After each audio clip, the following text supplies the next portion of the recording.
tal? Bienvenidas a este nuevo episodio de Paréntesis. Bienvenidos al capítulo número 11 de esto que es el paréntesis que necesitas en tu día. Y ahora sí, ¿cómo estás el día de hoy, amigo? Bueno, ya sabes, es por la mañana, güey. Todavía no me tomo mi café, pero Sí. dale, güey, suficientemente bien, güey. ¿Tú qué pedo? Pues también ahí cansadón, no sé, como que este tiempo ya no me da para despertarme con energía, güey. Ok. ¿Qué tal el fin de semana, güey? Chido, güey. Fui a una confirmación, güey. Uf, súper Ya divertido, sabes, güey. sí, bien divertido, güey. Ya sabes, ahí Ok. que después se ponen ya, después de unas copas, a cantar y a bailar. Y Claro, buscamos yo creo que cualquier las excusa. confirmaciones y esas cosas nomás son para gente borracha, güey. Vamos a ser honestos, güey. ¿Por qué celebrarías tener un hijo, güey? No te creas, güey. Sí, güey. Ah, no es cierto, las confirmaciones son, ¿qué? Son después de la comunión, ¿no? Sí. Ok. Sí, sí. Bueno, da igual. Pues bueno. Yo vi una película muy interesante, güey. Échala. A ver. No sé si te suene esta película que se llama Waking Life de Richard Linklater. Me suena, sí, pero no sé de qué trata. Ok. Desde que empieza la película, te da la premisa con la cual se va a fundamentar durante el resto de la trama, que es la siguiente. La frase es la siguiente: Dream is destiny. Soñar es tu destino, güey. Ok. Y se escucha muy pop y lo que tú quieras. Aquí lo interesante es que el personaje principal siempre está sufriendo el hecho de que no puede despertarse de un sueño, es decir, siempre está viviendo un sueño tras un sueño. Y lo interesante es que durante el lapso del mismo, todo el tiempo está llevando a cabo interacciones con personas, vamos a decirlo de esta forma, muy inteligentes o con filósofos. Ok. Y cada uno de ellos plantea durante el pequeño segmento que dura la conversación, una forma de posiblemente abordar la realidad conforme a la perspectiva que están brindando, ¿no? Entonces, mientras el sujeto se quiere despertar, está teniendo este tipo de conversaciones muy interesantes, y conforme va avanzando la película, la conversación se va orientando más hacia la posibilidad de contemplar el hecho de vivir como un hecho simultáneo de estar soñando, güey. Ok, haz de cuenta, ¿un sueño le da una perspectiva diferente de la vida o cómo? Bueno, hay un fragmento de la peli donde un sujeto que tiene un ukulele sí dice que el truco consiste para tomar más riesgos, por así decirlo. Uh-huh. Como si tú concibieras de una sola vez que esto no es tan consistente como crees. Es decir, imagínate que pues estás soñando y no va a pasar nada, digamos, resumidas cuentas, ¿no? De una forma muy escueta. Y que el truco consiste en eso, en como no tomártelo como algo que amenace en realidad tu existencia. Vato, este fin de semana me compré un libro. Ya tengo un chingo de libros, güey, y no acabo ninguno. Pero bueno, este está especial, güey. Con esto que dice, se llama La Biblioteca de la Medianoche, güey. ¿Ah, ok? No sé si lo hayas escuchado. No. Es de una chava que tiene 35 años Uh-huh. y entra en esta crisis de la vida, que ya no sabe qué hacer con su vida, güey. Porque tuvo muchos caminos que nunca hizo, güey. Ah, Que, o sea, haz de cuenta que ella era filósofa, estudió filosofía, estaba en un grupo de música super machín, se iba a casar y al final no se casó porque se le murió su mamá. Uh-huh. Como que estaba, no sé, tuvo muchos pedos, güey, y terminó así como que arruinando su vida de todos esos desenlaces que pudo tener, güey, chidos, güey. Y luego se suicida. Uh-huh. Y entra a este limbo que se llama la Biblioteca de la Medianoche, Uh-huh. que es hay un chingo de estantes y cada libro en ese estante era cada uno de esos desenlaces que ella no pudo vivir, Okay. que ella dejó, güey. Uh-huh. Y todos esos pues, no los escribió, eran como alternativas Uh-huh. de lo que pudo vivir, excepto uno que supuestamente es el que su destino escribió, que era todos los arrepentimientos que ella tuvo en su vida, güey. Okay. Me arrepiento de no haberme casado con una persona que sí era súper buena persona y que podemos haber hecho cosas. Todo eso lo escribió ahí en ese libro, güey. Ujú. Y le dice, de todos estos destinos puedes elegir uno y volver a vivirlo como si hubiera pasado en tu vida. Ujú.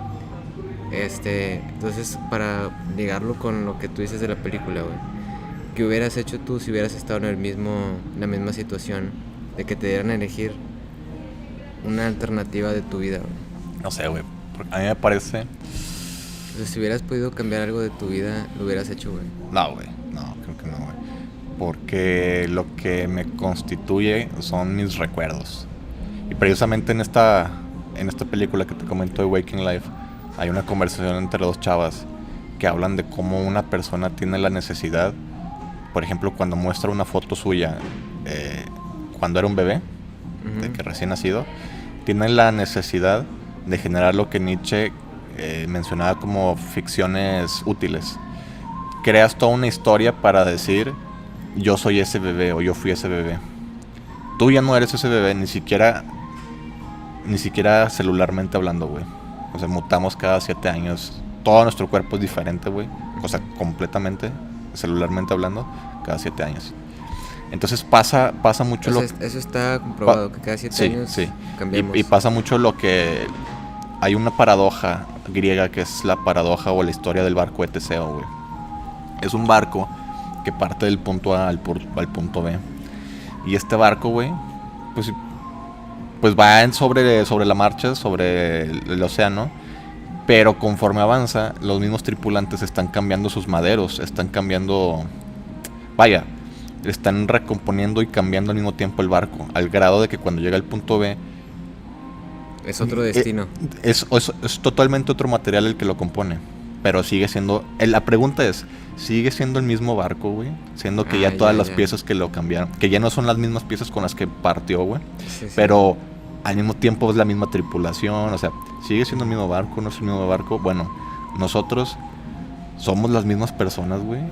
Y al mismo tiempo sí, ¿no? Entonces aquí la idea es que tú te tienes que crear una ficción que diga, efectivamente yo fui esa persona hace tantos años, y te creas toda la historia que constituye tu memoria para decir, este soy yo, güey. Entonces, todas las memorias, si yo cambio la más mínima, de alguna manera ya no sería quien soy yo. Y me imagino que todos tenemos un cierto miedo a no ser quienes somos ahora, aunque tengamos un cierto pesar, porque creemos que podríamos tener una existencia distinta o mejor. ¿No te arrepientes tú de algo, güey? Que he dicho, al igual y me arrepiento esto, de haber hecho esta otra cosa, No, porque, o sea, mis errores me constituyen, güey. O sea, yo soy mis errores. La suma de mis errores, güey, soy yo. Y eso por más duros que hayan sido los errores, güey, tengo una mayor, al menos, claridad de qué no hacer. Porque, o sea, imagínate, o sea, este libro me plantea a mí el momento en el que nos muramos, que no es ni la muerte ni la vida, o sea, es este limbo que te plantea todas las alternativas de tu vida. Uh-huh. Bueno, y que puedas como elegir una y ver cómo hubiera sido tu vida. Es que para empezar no sé si pueda yo elegir, porque yo estoy seguro de que sufriría lo mismo que la mayor parte de la gente cuando tiene 70 sabores de helado a su disposición, güey. No eliges ninguno, güey, o siempre te terminas yendo a tu silloncito, a tu mesa, güey, pensando en por qué no probé el de frutos rojos con mengambrea galáctica, en vez de haber probado el de zarzamoras con, no sé, mocos de tiranosaurio. O sea, me explico, güey. El asunto es que siempre te vas... ¿Sabes que la mengambrea le puedes poner al chucapsor del carro, güey? Sí, güey. Todo el mundo lo sabe, güey. El asunto es que siempre, mientras más opciones hay, güey, más se aperturan las posibilidades de que sientas que no elegiste la correcta, güey. Entonces, yo soy una persona muy simple en el sentido de que mientras menos opciones tenga, mejor. Es más, si no tengo ninguna opción más que una, excelente. Me gusta sentirme arrinconado por lo necesario. Me gusta ponerme en situaciones en las que todo desaparezca, las opciones desaparezcan, excepto la más importante, la vital. Y por ello creo que, por ejemplo, mis errores, que por eso no cambiaría ninguno, me han llevado a un punto en el que me están acorralando y me hacen vislumbrar cuál es digamos, la decisión o el camino correcto o la elección correcta. Y gracias a eso conforme pase el tiempo, no voy a decir, tenía 100 opciones a mi disposición, güey, y no tome la chida, no tome la correcta. Porque precisamente todos los errores anteriores constituyen de haber optado por chingos de veredas distintas y ver que ninguna era la correcta. Y ahora estoy en el punto cero otra vez, por así decirlo. Y es como que ya sé, de todos los 10 caminos me quedan Pues dos por recorrer. es como uno. dicen, si imagínate que tienes 2 playeras, una blanca y una azul. O sea, es muy fácil. O sea, no te preocupas si eliges una, güey. Ajá. Y descartas otra. Ajá. Pero si tienes 100, Sí, güey. imagínate, tienes una. Y luego de entre encima eres un 100. vanidoso, güey. Sí, una entre 100, o sea, está muy cabrón decidir eso, ¿no? Ajá, güey. Y no sé si te has escuchado la típica frase de niña fresa de no tengo que ponerme. La Nasofi. No tengo que ponerme. Y está su ropero, su closet hasta el culo, güey, de ropa, güey, de tacones, güey. Pero no tiene que ponerse, güey. La Nasofi con, Nombres estereotípicos. con Gaby. Ana Sofi y Gaby. Bueno, aquí la pregunta o el tema que yo quería tocar, que de hecho está inserto en esta película, el personaje principal, que de hecho nunca sabes cómo se llama. No, nunca sabes cómo se No, llama. güey, no, solamente lo sigues. El asunto es, de hecho no sabes cómo se llama nadie, güey, solamente se hablan de repente de autores dentro de los diálogos. Y eso está muy padre. ¿Cómo dices que se llama la película? Waking Life, Despertando la Vida, güey. De ¿Está en Richard Netflix? Linklater. No, yo la vi en Vimeo está completa. La vi en inglés y en español. Ya la he visto varias veces, la vi en momentos muy importantes de mi vida esa peli. Pero bueno, hay un fragmento donde este personaje misterioso está hablando con uno de tantos sujetos inteligentes y uno de ellos, un anciano, le está hablando de por qué a lo largo del devenir de la humanidad, habiendo tantas personas, solamente unas cuantas pocas mentes se destacan, unas cuantas personas se destacan. Y habla de cómo no estamos tan lejos somos una especie de super chimpancé, pero la persona promedio estamos más cerca del chimpancé que del genio, güey. Porque para llegar al genio, por así decirlo, hay una brecha evolutiva todavía muchísimo mayor que la que se precisa para que el chimpancé brinque hacia el humano promedio. ¿Me explico? Ujú. Kierkegaardianamente hablando, estamos más cerca del mono que del ángel, güey. Bueno. Y aquí la cuestión la cierra preguntando, ¿y cuál de estas características nos constituyen más como ser humano? ¿La pereza o el miedo? Ya, entonces yo te paso a ti la pregunta, güey. Yo digo que la pereza, güey. Ajá. Siempre buscamos la facilidad, o sea, el que haya un iPhone y una computadora son cosas que nos facilitan a largo plazo, güey. Las cosas. Ajá. O sea, imagínate cuando no existía un teléfono, que existía nomás un Nokia ladrillote, pues no había forma de comunicarse más que 3 minutos una llamada y cuelgas. Ujú. Y ahorita estás acostado, güey, viendo Netflix, texteando, Ujú.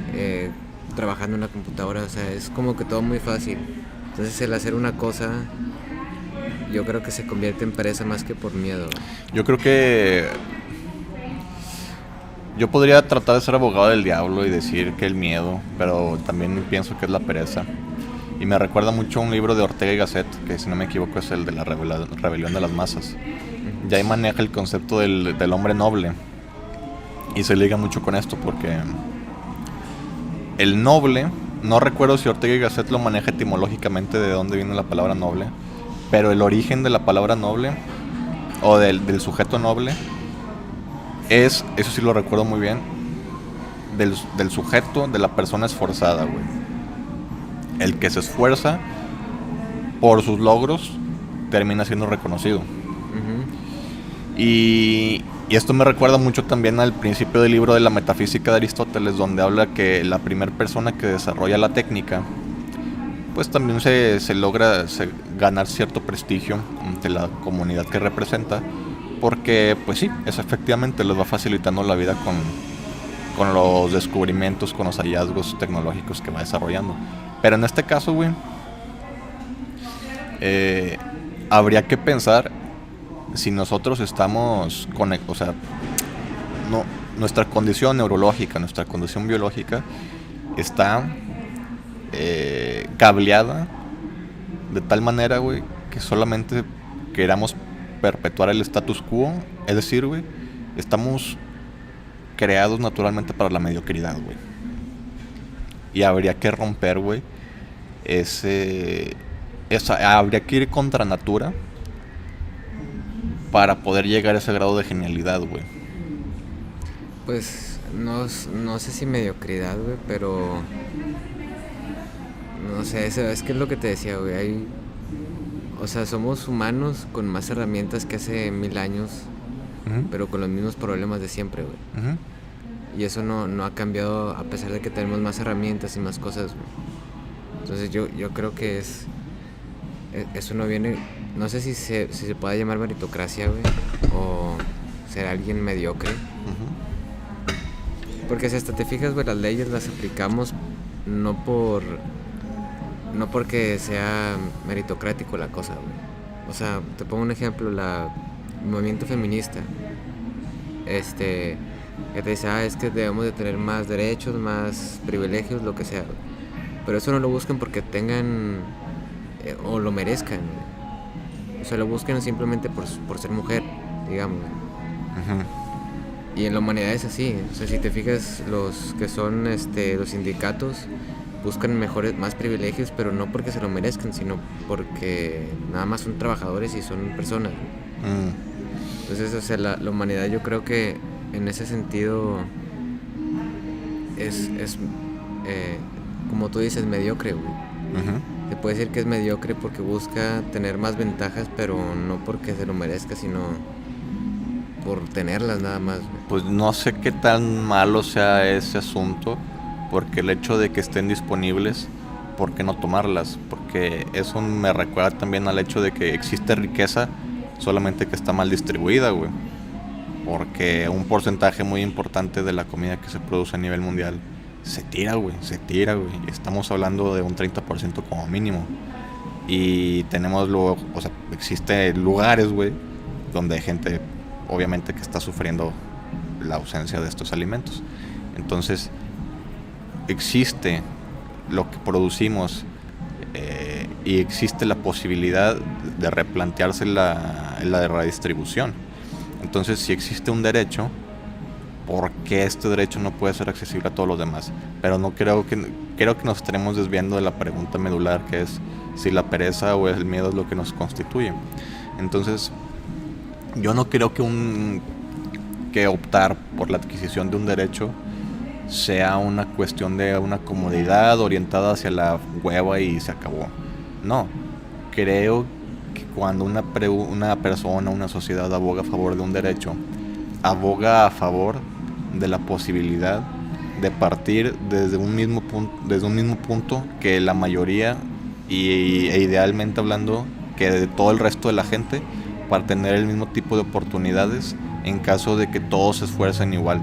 Pero obviamente, o sea, es que ahí cambia la cosa porque no es buscar igualdad de oportunidades. No es buscar igualdad. No si te fijas, a ver, te lo planteo así, güey. Un hombre y una mujer no tienen la misma igualdad de derechos. ¿Por qué? Porque si a un hombre es acusado de lo que sea, la sentencia no es la misma que a una mujer, güey. Si fuera igualdad, a la mujer la tendrían que meter igual, güey. En un trabajo es lo mismo. No están en igualdad de derechos porque distribuyen trabajos para hombres y para mujeres. En la guerra, por ejemplo, ahorita con Ucrania, es por obligación que haya hombres de 18 a 60 que vayan a la guerra. O sea, es lo que digo, si fuera igualdad...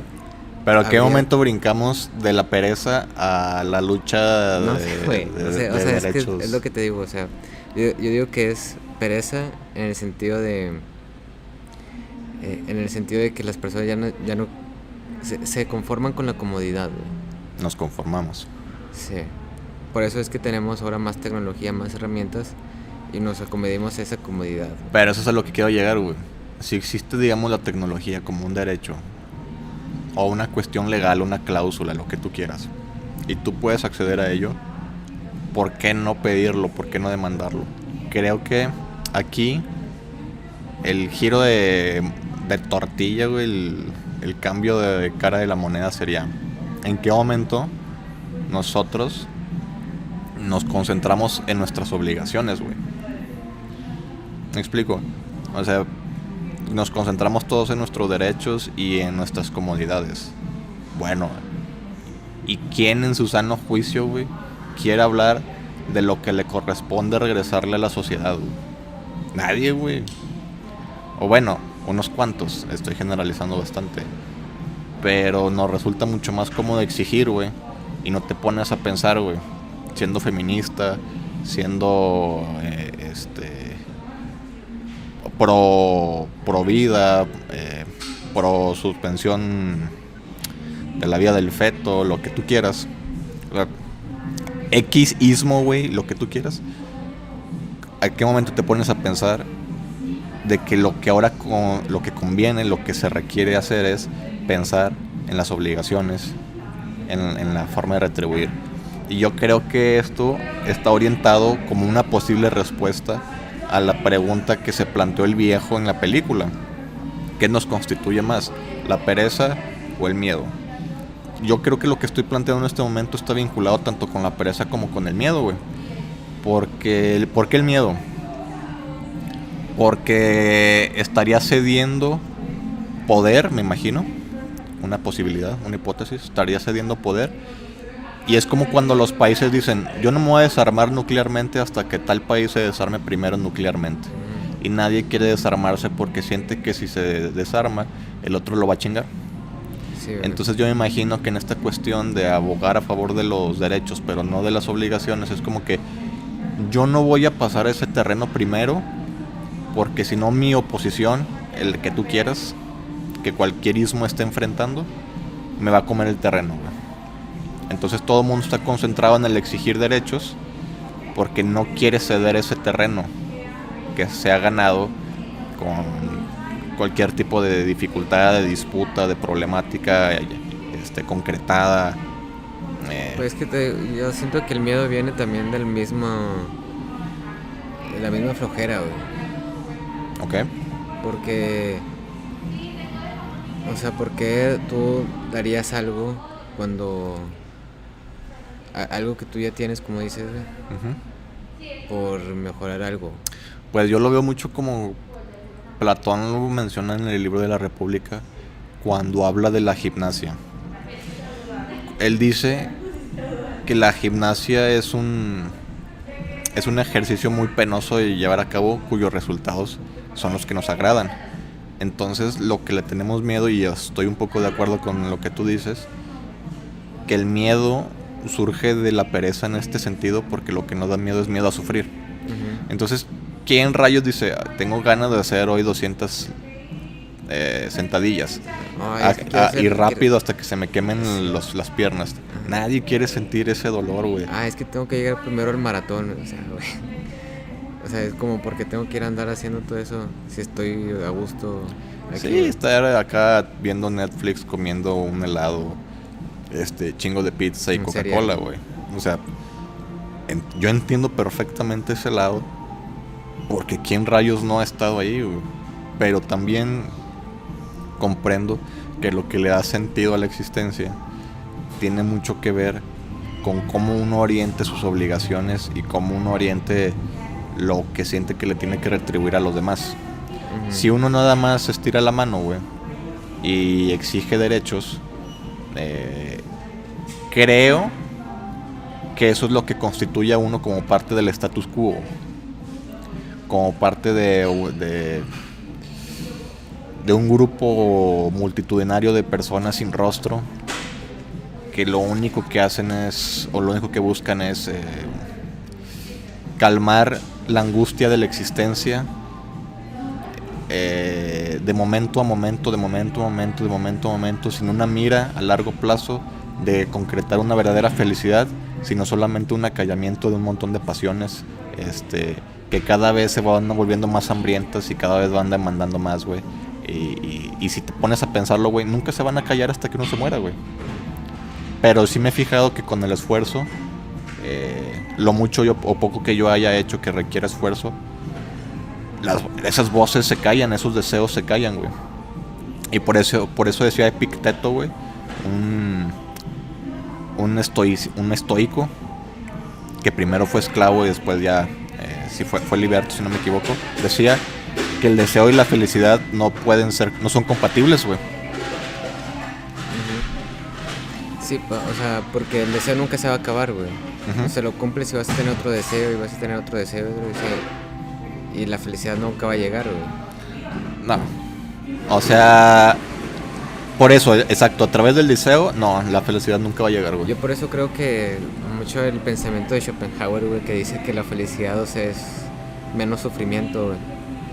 Ah, ok. Es el sufrir menos, o sea, yo como tal, yo creo que no llega un punto en el que seas feliz, sino en el que sufres menos, güey. Yo estoy de acuerdo en ese planteamiento, más que en si haces esto vas a ser feliz. No, vas a ser menos Vas a sufrir menos. Vas a sufrir menos. Creo que es una buena forma de empezar, reconociendo los sufrimientos y aminorándolos. Y ya quizás con ese paso logrado sea posible aspirar ahora hacia una felicidad, güey. Porque creo que de alguna manera todos tenemos identificado un momento, si bien nos fue, de mucha plenitud, güey. En la infancia, güey, en la adolescencia, e incluso en la adultez para algunos, güey. Pero creo que sí tenemos identificado la mayoría de las personas que tuvimos alguna fortuna de decir, aquí fui feliz. ¿Te parece si planteamos las últimas preguntas? Sí, claro. Va. Si quieres, elige un número. Las preguntas famosas del podcast. 28. Paréntesis. Dile a tu compañero qué es lo que más te ha gustado de... Güey, esta pregunta ya se ha respondido. Ya se respondió un chorro de veces. Elige otro número al azar. A ver. 23. ¿Tu familia es cercana y cariñosa? ¿Crees que tu infancia fue más feliz que la de los demás? A la madre. No, güey, mi familia no. Al chile no, güey. Obviamente mi familia cercana nuclear, sí. Estoy hablando de mi hermano, de mi madre, de mi padre. Actualmente, en su momento hubo su discordia y lo que tú quieras. Pero el resto de mi familia, güey, híjole. Decía Wittgenstein, de aquello que no se puede hablar es mejor guardar silencio. Sí, güey. Pero, o sea, a grandes rasgos, ¿crees que tuviste una buena infancia? Mi infancia estuvo chingona. Mi infancia estuvo poca madre. Yo creo que si tuviera la chance de sufrir el eterno retorno nietzscheano y vivir mi vida tal cual fue exactamente todo, puntualmente, así circunstancia por circunstancia, por el hecho de la infancia que tuve, pues va, güey, o sea, estuvo mamalona, güey, estuvo chingón, o sea, no hay pedo, güey.